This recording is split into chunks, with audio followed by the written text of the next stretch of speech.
మేషం నుండి మీనం వరకు ఉన్నటువంటి రాశి ఫలితాలు నా పరిజ్ఞాన సంఖ్య మేరకు ఈ వారం రాశి ఫలితాలను తెలియజేస్తాను. ఈ రాశి ఫలితాలు జూలై 19వ తారీఖు నుండి 25వ తారీఖు వరకు వర్తిస్తాయి. ముందుగా గోచారం. వృషభ రాశిలో కుజుడు, మిథున రాశిలో బుధుడు, కర్కాటకంలో రవి గురువు, సింహరాశిలో శుక్రకేతువులు, కుంభరాశిలో రాహువు, అదేవిధంగా మీన రాశిలో శని. తదుపరి కుంభరాశి. కుంభరాశి వారికి ఈ వారం చాలా వరకు బాగుంది. వివాహ సంబంధించిన విషయాలు ఒక కొలికి వస్తాయి, సంబంధం కుదురుతుంది. సప్తమంలో శుక్రకేతువులు ఉన్నారు. భాగ్యాధిపతి చతుర్థాధిపతి అయిన శుక్రుడు సప్తమంలో ఉన్నారు. అష్టమ పంచమాధిపతి అయిన బుధుడు పంచమ స్థానంలో ఉన్నారు. నూతన ఉద్యోగ ప్రయత్నాలు కలిసి వస్తాయి. ఆరోగ్యం కుదుటపడుతుంది. ఎప్పటి నుంచో చిన్న చిన్న ఆరోగ్య సమస్యలు ఏవైతే బాధిస్తున్నాయో అవి కనుమరుగే అవకాశం గోచరిస్తోంది. ఆరోగ్యరీత్యా మంచి వాతావరణం ఏర్పడుతుంది. స్థిరాస్తులకు సంబంధించిన విషయాలు సానుకూలపడుతుంది. తల్లి తరపు నుంచి రావాల్సిన మీ స్థిరాస్తి ఏవైతే ఉందో మీ చేతికి అందుకు వస్తుంది. వ్యాపారాలు అభివృద్ధి చెందుతాయి. ఖర్చుల విషయంలో మటుకి వెనకాడరు. ఖర్చు ఎంతైనా పర్వాలేదు, మనం ముందుకు వెళ్ళాలని ఆలోచిస్తారు. ఆ ఒక్క విషయంలో తప్ప మిగతా అన్ని విషయాలు ఈ వారం బాగుంది. ఆ ఖర్చుల విషయంలోనే కొంచెం జాగ్రత్త వహించండి. అదేవిధంగా ప్రభుత్వ రంగంలో ఉన్న వారికి, బ్యాంకింగ్ సెక్టర్స్లో ఉన్న వారికి చాలా వరకు బాగుంది. బ్యాంకింగ్ సెక్టర్స్లో ఉన్న వారికి ఈ వారం మంచి అవకాశాలు కలిసి వస్తాయి. దాన్ని సద్వినియోగపరుచుకుంటారు కూడా. మీ తెలివితేటలతోటి, మీ వాక్ చాతుర్యంతో 10 మందిని మెప్పించగలుగుతారు. ఒక పదవి కోసం ఏదైతే మీరు ఆశిస్తున్నారో ఆ పదవి ఈ వారం వచ్చే అవకాశం గోచరిస్తోంది. ఈ రాశిలో నిమిషించిన స్త్రీలకు వృత్తి ఉద్యోగపరంగా, వ్యాపారపరంగా కొంతవరకు అనుకూలంగా ఉందని చెప్పొచ్చు. చిన్న చిన్న మనస్పర్ధలు వచ్చే అవకాశం గోచరిస్తోంది. ప్రతిదీను డీప్గా థింకింగ్ చేయడం, ప్రతిదీను నెగిటివ్గా ఆలోచించడం వల్ల కొంత నష్టపోయే అవకాశం గోచరిస్తుంది.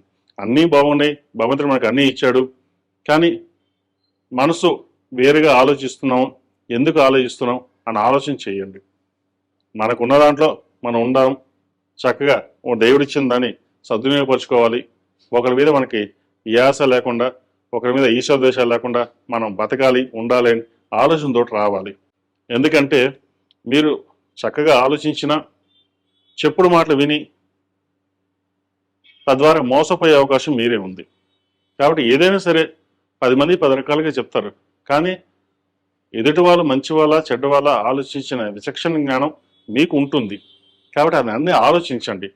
ప్రతి చిన్న విషయానికి మనం నెగిటివ్గా వెళ్ళడం వల్ల అది మీకు నష్టపోయే అవకాశం ఎప్పుడూ ఉంటుంది. ఫైనాన్స్ పరంగా నష్టం ఉంటుంది. మీ పక్కన ఉన్న వాళ్ళే మోసం చేసే అవకాశం లేకపోలేదు. వాటి విషయంలో జాగ్రత్త వహించాలి. అందరూ బాగానే ఉన్నారనుకుంటారు, కానీ ఎంత వెనక నుంచి డబ్బులు వెళ్ళిపోతుంటాయి, ముందు నుంచి చక్కగా ఉంటారు. మనకేంటి, మన వాళ్ళు బాగానే ఉన్నారు, మనకు బాగానే చూసుకుంటున్నారు అనుకుంటాం. కానీ డబ్బు విషయంలో మటుకి మీరు కనుక కరాఖండిగా లేకపోతే నష్టపోయే అవకాశం తప్పకుండా గ్రహతులు గోచరిస్తుంది. వాటి విషయంలో జాగ్రత్త వహించాలి. దూర ప్రాంత విషయాల్లోనూ ప్రయాణాల విషయంలో కొంత జాగ్రత్త వహించండి. తద్వారా లాభపడగలుగుతారు. ఈ రాశిలో జన్మించిన వారు ప్రతిరోజు ప్రతినిత్యం హనుమాన్ వృత్తులతో దీపారాధన చేయడం, మంగళవారం నాడు, శుక్రవారం నాడు లక్ష్మీ తామర వృత్తులతో, జిల్లేడు వృత్తులతో కలిపి దీపారాధన చేయండి. ఒక శనివారం నాడు శనీశ్వరుడికి తైలాభిషేకం చేసి ఒక బ్రాహ్మణుడికి స్వయం పాకం ఇవ్వండి. తద్వారా కొన్ని మంచి ఫలితాలు సంప్రాప్తిస్తాయి. ఈ రాశిలో జన్మించిన వారికి కలిసి వచ్చే సంఖ్య 9, కలిసి వచ్చే రంగు నావీ బ్లూ. ఏదైనా పని మీద బయటకు వెళ్ళేప్పుడు శుక్రవారం కానీ ఆదివారం అడిగిన వెళ్ళండి, మంచి ఫలితాలు సంప్రాప్తిస్తాయి. తదుపరి మేన్ రాశి. మేన్ రాశి వారికి ఈ వారం చాలా వరకు అనుకూలంగా ఉంది. రాబడి ఎంత ఉందో ఖర్చు అంతే ఉంటుంది. ₹1కి ₹3 ఖర్చు పెడతారు. ఖర్చు చేసే విధానంలో చాలా వరకు సేవింగ్స్ చేద్దాం అనుకుంటారు. అది మీ చేతిలో ఉండదు. ఏదో రకంగా ఖర్చు అయిపోతూనే ఉంటుంది. అయితే ఖర్చుల విషయంలో మటుకి మీరు కనుక దృఢమైన సంకల్పంతో నిర్ణయం తీసుకుంటే అది తప్పకుండా చేయగలరు. తదుపరి ధనుసు రాశి. ధనుసు రాశి వారికి ఈ వారం చాలా వరకు అనుకూలంగా ఉంది. రాశ్యాధిపతి చతుర్థాధిపతి గురువు అష్టమంలో ఉన్నారు. అష్టమంలో వీరికి బలంగానే ఉన్నారు. కొన్ని అవకాశాలు చేదాకా వచ్చి చేజారిపోయి అనుకుంటారు, కానీ బాధపడతారు. ఎటువంటి బాధపడాల్సిన అవసరం లేదు. మీకు రావాల్సిన బెనిఫిట్స్ ఏవైతే ఉన్నాయో అవి మీ చేతకు వస్తాయి. నూతన గృహ ప్రవేశం చేయాలన్న ఆలోచన ఏదైతే ఉందో, స్థిరాస్తి సంబంధించిన విషయాలు ఏవైతే ఉన్నాయో చక్కటి అవకాశాలు కలిసి వస్తుంది. ఉద్యోగంలో పేరు ప్రఖ్యాతలు పెరుగుతాయి. రావాల్సిన బెనిఫిట్స్ ఏవైతే ఉందో చక్కగా ఉంది. ముఖ్యంగా సంతాన సంబంధించిన విషయాలు సానుకూలపడుతుంది. సంతాన విద్య కూడా మంచి పురోగతి సాధిస్తారు వాళ్ళు. కాబట్టి ఎటువంటి ఆలోచనలు లేకుండా మీ ప్రయత్నాలు ఏవైతే ఉన్నాయో అవి నెరవేర్తించండి. అదేవిధంగా కుటుంబంలోనే మీరు బాగా ఎదుగుతున్నారని ఈర్ష్యా దేశాలు ఎక్కువగా ఉండే అవకాశం గోచరిస్తుంది. ఇవన్నీ మీరు పట్టించుకోకుండా దృఢ సంకల్పంతోటి మీరు చేసే కార్యక్రమాలు ఏవైతే ఉన్నాయో చక్కగా చేయండి.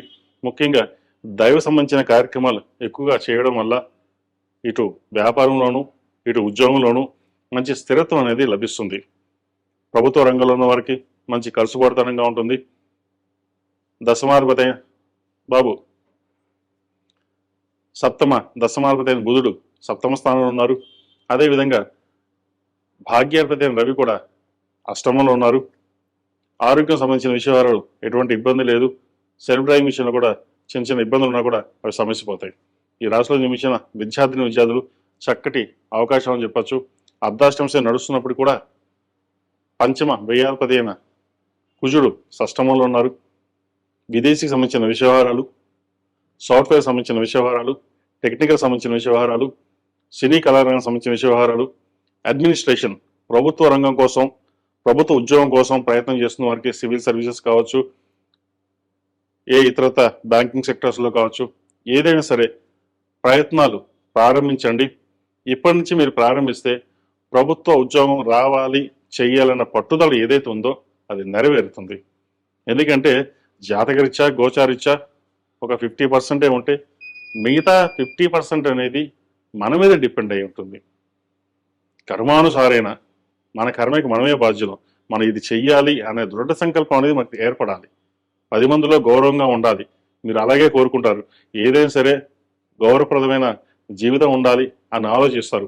అలాగే చక్కగా ప్రయత్నం చేయండి, మంచి ఫలితాలు ఉంటాయి. ఈ రాశిలో జన్మించిన స్త్రీలకు చెప్పుకోదగ్గ స్థాయిలో ఇబ్బందులు ఏమీ లేవు. చిన్న చిన్న సమస్యలు అవి సమస్యపోతాయి. ఇబ్బంది పడాల్సిన అవసరం ఏమీ లేదు. వీరికి అర్ధాష్టంశ నడుస్తోంది. చక్కగా ప్రతిరోజు శని స్తోత్రం పఠించడం,